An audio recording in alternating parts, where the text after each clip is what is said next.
Hi everybody, you've probably heard of sous vide cooking and seen your friends or other people posting amazing results from this new cooking technique. And you've probably also heard that in order to do sous vide cooking you need to buy some expensive equipment like a $200 device that keeps the water at a constant temperature and this and that, and some kind of vacuum sealer for your food. But it turns out you can actually do sous vide on much more of a budget with just stuff that you mostly probably have lying around the house and maybe one $30 to $40 piece of equipment. I'm going to show you how you do that today. Before we get started, let's talk a little bit about what sous vide means. Sous vide is actually a term in French, which means under vacuum. So the idea is to cook the food under vacuum, and furthermore to cook it at a constant temperature bath for a long period of time. Now, what this does is a really fascinating story about food chemistry, and there are a lot of blogs with people who know a lot more about it than I do, and I'd recommend kind of looking into that and understanding why it works so well for certain kinds of things and not others. But the core principles are, 1, you have to get your food into a vacuum sealed container. 2, you have to get your water at a constant temperature bath and leave it there for a long time. And 3, there's some finishing steps which you probably already have the equipment for. For the first one, a lot of people go straight for a vacuum sealer, which is a relatively expensive device, but something you really don't need because you can use something called the water method, and I'll show you how to do that. For the second part, which is a bath of water that's held at a constant temperature, all you need is something that's called a temperature-controlled outlet, and I have one right here. And what this thing does is it basically has a temperature sensor, which is lying out over here, this probe. It's food safe, you can put this into the water bath. And then this device will basically click on an outlet over here whenever the temperature gets below a certain point, and it'll click off when it gets to some other point. You can actually put in a second device if you wanted to cool in between those times. The other thing that these expensive sous vide devices do is circulate the water, and so as they're heating the water and keeping it at a constant temperature, they're also circulating it around. Well, it turns out if you only have 1 or 2 steaks that are in the water bath, convection itself will get water to be moving around. This heating and cooling is going to be moving all around. It's not a big deal. Now, if you've got everything packed in there so that there's mostly, your various steaks and whatnot and just a little bit of water around it, then you may need to have some kind of stirring mechanism. It doesn't need to be necessarily one of those expensive sous vide machines. You might be able to just use some other kind of mechanism to stir the water, just like we're doing with the heat here. So beyond that, all you need to have is a heating element. And in this case, I'm going to use my trusty Hello Kitty rice cooker, which I've used for many cooking adventures over the years. But you can use any heating element that you want to. You can use a $10 insertable coil. You can use a single element burner if you want to. The nice thing about having something where the heating element is more on the inside like this is that you tend not to overshoot as much in the heating process, and we'll talk about that a little more as we get there. The third part, for the finishing steps, what you'll want to have is a really good cast iron pan, and ideally a weight to be able to push your food down and to really get a great sear, because what happens with sous vide is you get a beautiful uniform cooking of the temperature of the meat at just the right temperature, so you get a beautiful pink inside for a steak, for instance. But then you'll want to sear the top and bottom to get a nice finish on it, and I'll show you how to do that too. All right, let's get started. A little bit more detail about the temperature controller. This is an Inkbird dual stage 1000-watt controller. It's about $35 on Amazon. I've got the information in the link below in the video description. Having 1000 watts, there are cheaper ones that have lower wattage capacities, so depending on what you're using as your heating element, you may not need the 1000-watt version. I like having it because it gives you a lot of flexibility about what you actually use for the heating element. So as I was mentioning before, this has an outlet for both heating and cooling. So I've plugged the rice cooker into the heating element. I've turned the rice cooker on, so right now the temperature is far below the set point, which is the lower number here, 129. Currently the temperature is 72 degrees. And then the temperature probe here, which is heat resistant, of course, you can put this into the water and then the temperature will rise. And basically when the temperature hits that set point of 129 degrees, it'll click off and it'll actually turn on the outlet for cooling. So if you wanted something like a fan or something else, or a stirrer that was running when the temperature got to a certain point, you could do that too. I don't usually tend to do that. So today I'm going to be cooking some ribeye steak. I've got about 4 ounces already set out here. and it's ready to go. And for seasoning, I just like to do a little bit of sea salt and crushed black pepper, fresh ground black pepper on top of it on both sides. That's really all you need to kind of get it going. We'll see, the way we finish it is really going to make the difference in terms of the taste and mouthfeel of the dish. But before we get to that, let's talk about the temperature of the water bath. So the ideal temperature, the sous vide temperature, if you look it up for steak, is about 129 degrees. I've set the set point for this device to 125, which means that as soon as it hits 125, it'll stop heating, and if it goes under 125 by a certain amount, I have it set to 0.3 degrees, then it'll start heating again. It's very easy to overshoot here, especially in the initial heating phase. So currently the water is at 136. It's a little warmer than it needs to be. Would like it to actually cool down a bit. So I'm going to wait until it kind of gets back to its nominal range before we actually put the meat in. Okay, now we've got the temperature right where we want it, at 125, and it'll move a little bit in and out of that as we put stuff in and whatnot. But we're at a good starting point. We've got our steak over here. And what we want to do is to get a nice vacuum seal around it without a vacuum sealer.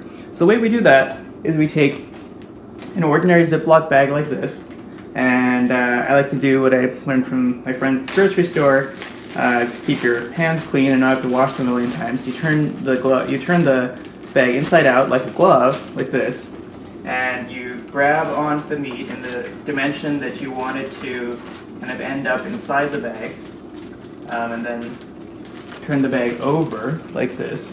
So now we've got the thing in the bag. So, I can try to seal it, I can try to squeeze all the air out this way, and can do a pretty good job if you seal the bag most of the way, and then you just kind of push it, you can get a lot of the air out. But when you unfold it, you'll see there's still a bunch of air gaps here and there. So the water method is actually really clever, and I learned it by watching other people here on YouTube. And basically what you do is you take the bag and you close it again part way. So you seal maybe 2/3 of it and leave a little gap open like this. And then you dip the whole thing into the water, and the pressure from the water is going to squeeze all the air out of the bag. So you want to go right down to where the lip is, and then seal it. And I'm going to pull it out to show you have a really tightly sealed piece of meat in there. And, it doesn't need to be perfect. It doesn't need to be a perfect vacuum for this to work. But this technique is really easy, and, it's very cheap. You just need Ziploc bags. But you do need Ziploc bags that seal well. So if you're using off-brand things, just make sure that they can hold watertight. The worst thing is when you get a hole in your bag and the water goes out and the juices from your steak are going out into the water bath. That's not a good situation. So use good quality Ziploc bags. So now what we're going to do is we're going to just rest this back in the bath, and the weight of the meat will keep it underwater. You don't really need to do anything. I mean, like for certain kinds of foods that'll want to float up, you can clip it to the side. It's not really necessary here. The clipping is more important if you're using like a discrete heating element, if you have a coil that's in there, because you don't want the coil to come into contact with the plastic of your bag. Now that we've achieved our temperature, I'm going to actually change the temperature of the bath and move it up to the actual target of 129, because that initial heating stage is the one where we most tend to overshoot. But realistically, the water is going to stay in something between the 127 to maybe 131 kind of Fahrenheit temperature range, which is completely fine.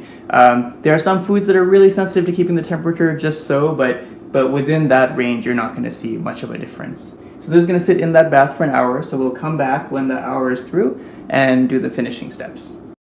So an hour has passed. I've turned off the temperature controller, and I'm going to pull the bag out now, and just to let you see what it looks like when it's right out of the bag. So it doesn't look very attractive in this way, but that's because the meat has been cooked to a uniform temperature in that bath all the way through. It looks beautiful on the inside, and we'll see that when we cut it open. But to give it a nice texture and mouthfeel on the outside, we're going to sear it in cast iron. I'm going to show you how to do that next. Okay, so we're about to get started with the finishing stage.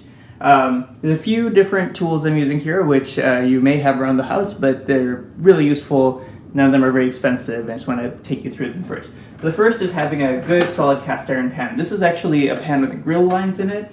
I like that mostly because of the look that it gives to the steak. You get nice lines in the steak. In addition, if you're not used to using cast iron, it's extremely useful to have something like this, a silicone handle, which makes it much more comfortable to deal with because the whole pan will get very, very hot. That's the benefit of cast iron. It gets extremely hot. Having some tongs that are heat resistant. These have silicone tips, but you can just use ordinary metal tongs too. But something that you can use to manipulate the steak while it's on the grill. So I'm going to turn the heat on to high. I'm going to give it a little bit of time in order to get it hot. But as soon as you turn the heat on, you want to turn your vents to maximum, because you're going to get a lot of smoking when this gets to full heat. And if you don't want your place to completely fill up with smoke, it's best to turn the fan on early. We're getting a good amount of smoke coming out of the pan now, so we're ready to go. I'm going to take the meat. I'm going to take it out of the bag with the tongs. It's cooked at this point. You don't really need to use the tongs for food safety. I'm just doing it because it lets me have better placement of the meat. Okay, I'm going to lay it crosswise across the grill line.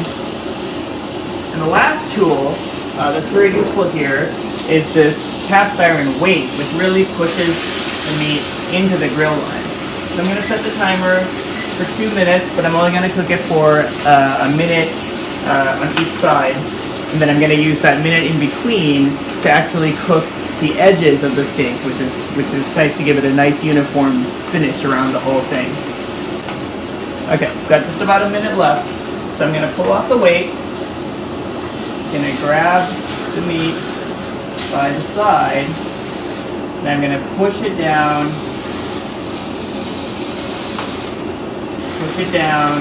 on all sides to get a nice finish on the edges. Pick it up on the other side, nice finish on the edges. Just a good sear. Okay, I'm going to put it down on the other side, put the weight back on, ready to go, probably just for this other 30 seconds.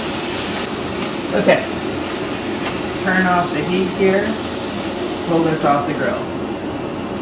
Here we go, we have the moment of truth. I apologize for the noise, I got to keep the fan on to prevent the smoke from filling up throughout the place. But now we've got the steak, you can see the grill lines look beautiful on it. I'm just going to cut right to the middle to show you what the profile looks like.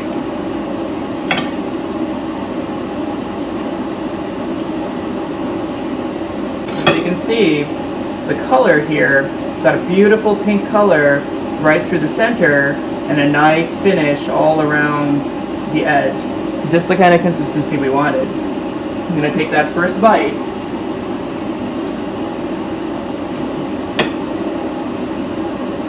Oh yeah, that's really good. I'm really going to enjoy this steak. So thanks everyone for watching. That's the tutorial on how to make your own sous vide with a rice cooker or any other heating appliance you want. The links to all of the items I mentioned are in the comments in the video below. And I hope this is helpful to you, and I hope you can use this information to make your own rigs. And if you do end up doing it, or if you have more questions, please feel free to put them in the comments in the video below, and I'd love to hear from you. Thanks for watching.